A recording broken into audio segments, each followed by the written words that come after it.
Hello, my fellow dinos, Josh here with Jurassic Impact. We got some more Yu-Gi-Oh! Duel Links, and today, guys, we got the Battle City Duelist Chronicles. Now, guys, I already took quite a little bit of a sneak peek in here, and I'm very disappointed. We're gonna go get into all that here in a minute, but we want to talk about something real quick. New duel assessment category has been added. Now, if you summon a divine monster, you gain 1,000 points instantly. Now, what does this mean for the future of farming? Well, guys, as I said in my what is the best god card video for Duel Links, we went into a pretty cool discussion where we basically came down to Obelisk and Slifer would be the two best over Ra. Ra's not as great. This just solidifies how good Slifer is going to be for farming when he drops in the game. Like, holy crap, this really changes up farming big time, because Slifer now will be one of, if not the best farm card in the entire game when he releases. Like, he's going to be instant must-have in every farm deck because of that. Like, wow. That's a big game changer, because that also allows us to be a little bit more or less like needing Vassal to get that additional 1,000 as well. We don't even necessarily need Vassal anymore with Union Attack. Now you could just run like a anything that allows you to summon a divine monster, you know, Ra or Slifer, and then just attack for 10k, and you're gonna get more than likely an 8k duel assessment every time because of this. So that's amazing. That's awesome, because when you got to run Vassal, you have to run Union Attacks. When you have to run Union Attacks, you have to run Secret Passage, and you just got to run all this other stuff that just really clogs up your farm deck potential. So this is big news. So I just want to get that out of the way real quick. Now there's some known issues. As some of you already know, if you've already played the new Duelist Chronicles Battle City, you actually get to see manga panels, which is really cool. And they're having a little bit of an issue with that if you try to skip the cutscenes. So I mean, just look out for that. You know, new update jitters. And we also got the pick a gift campaign. I'm not really going to talk about that. There's nothing really special about that, to be completely honest. But here we go. So a lot of you are wondering, what are the rewards you get? And of course we get Arkana. You get Arkana after you beat the Domino Pier on round 1, which basically is not that hard to do.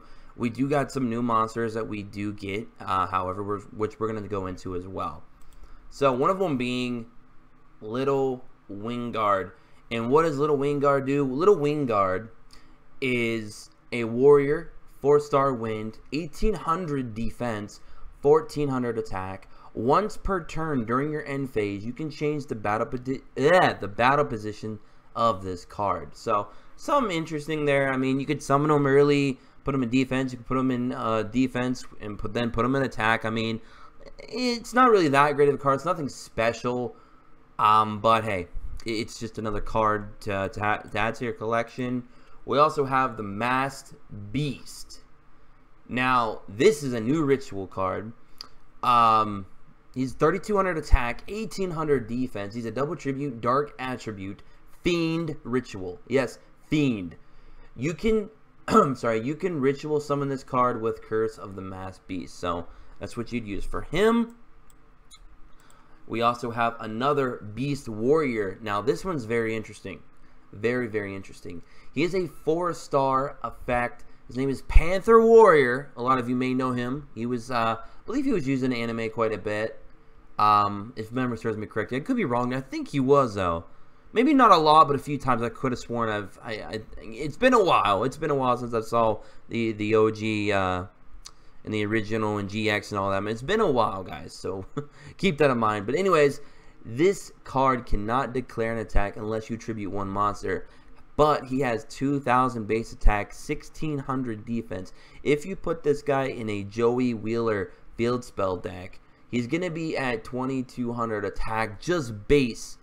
This now became our strongest base attack monster without any kind of tribute in the game, I believe, in Duel Links. Now, the drawback is, of course, you have to tribute another monster to be able to attack, which, you know, it's a little bit of a drawback, but to be completely honest, this guy makes for a good wall, like a good stall, good tank, whatever.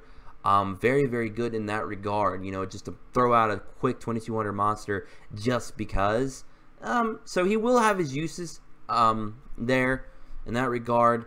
Another new card we're going to get here on round 4, if you beat Domino Pier, is Archfiend of Guilford. Now, Archfiend of Guilford is a single attribute, I believe. Yes, 6-star, dark attribute, Fiend as well. Fiend effect, 2200 attack, 2500 defense. So not bad stats for a single fiend, attribute Fiend. Pretty good on the defense, especially.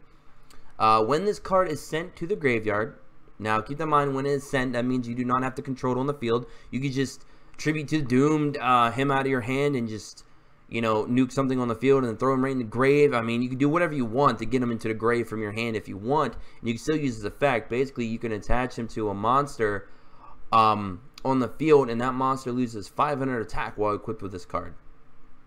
So, that's very interesting. I mean, nothing special there with the effect. I don't see the effect being all that great. It's very situational, to be honest. But still, nonetheless, it's a pretty good Fiend for what it is with, you know, 2200 attack, 2500 defense. Not too bad. Nothing special about it, of course, but hey, it's a new card again added to the collection. And the rest of these are all just gold. And quickly before I jump into the card lottery, this is basically just a mirrored copycat, copy and paste of the last Duelist Chronicles, the last 2 Duelist Chronicles we've had, where you got to get the dice fragments, you got to go through the board, you got to collect the little story pages if you want to get the manga panels. Not a fan. I'm honestly not a fan. This event was cool the first time it came out, but now this is like the 3rd time we basically had this. I thought Battle City was going to be something a lot fun, a lot more cool, a lot different, something unique to itself from everything else to stand out, but it didn't. So, big bummer. I'm sure a lot of you are probably disappointed. So that's why I don't hold my breath for these events lately, which you guys already know. All right, so let's go into the lottery reward list. Now here is, you can again get another UR Panther Warrior, UR Mahavalo. So they've now made this just a card you can grab at any point. SR the Masked Beast. Now I'm curious if the Masked Beast could be potentially a new ritual deck, because it would be pretty interesting to see for sure. But I mean, I guess we'll see. We also have the SR Hannibal Necromancer. Now this is a 4-star dark attribute, spellcaster effect, attack 1400, defense 1800. If this card is normal summon, place 1 spell counter on it, max of 1. You can remove 1 spell counter from this card, then target 1 face-up trap card on the field, destroy that target. Now what does this do? This hurts ninjas a lot.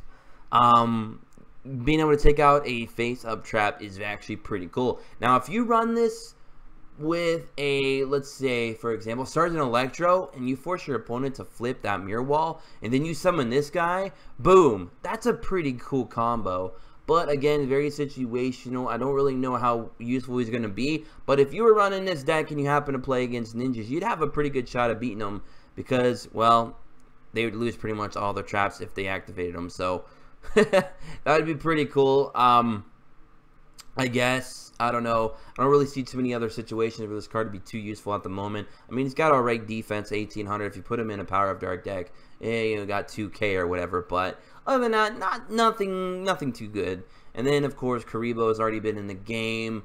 Horn of the Unicorn already been in there. Precious Card's been in there. Millet Temporal Magician's already been in there. Curse of the Masked Beast, this, of course, is the card you're going to need for the Ritual Monster. This card is used to ritual summon the Masked Beast. You must also attribute monsters from your hand or field whose total levels equal 8 or more. So, there you go. We got Little Winguard, which we talked about earlier. You can also grab multiple of those. Multiply, Detonate, Sword Stalker, Bone Temple Block, Swordsman of Lanster. Believe that's a new one. I'm pretty sure Swordsman of Landstar is a new one. I could be wrong, but I think it's a new one. Anyways, we got Gadget Soldier, which they're ends for a reason, but they're really bad ones. We got Virus Cannon. Tribute any number of non-token monsters you control. For each tributed monster you control, select 1 spell card from your deck and send it to the graveyard. So some interesting deck thing there. Worm Drake, which I believe some of these are new. I believe these are a lot of new cards, guys. They're just not good cards. They're really bad. Man. And Mammoth Graveyard. So, ugh. And of course, we got the randomized gems, gold, keys, and all that good stuff. So, all in all, guys, this event isn't bad, but let's be completely honest here. This event really isn't good either. This event has actually been somewhat of a letdown. I didn't have any high expectations, but my goodness, they go way down. So the only thing that we can really hope for now is that the reward cards, because I've not tried to spoil myself with leaks or anything like that. So I'm going to this kind of blind here. I hope the Arkana that we unlock here is going to be make all this worth it, which you should be able to, most of you should be able to unlock him today within a couple hours or less, depending on how fast you get through it. Because he is in the first round, so you don't got to worry about going into later rounds to pick him up. So you will be able to get your Arkana very early on, and then hopefully his rewards and level up cards and all that good stuff, and maybe even his droppable skills and all that good stuff are decent enough to at least save this event for you guys. Otherwise, this is a pretty busted event, besides maybe getting Arkana.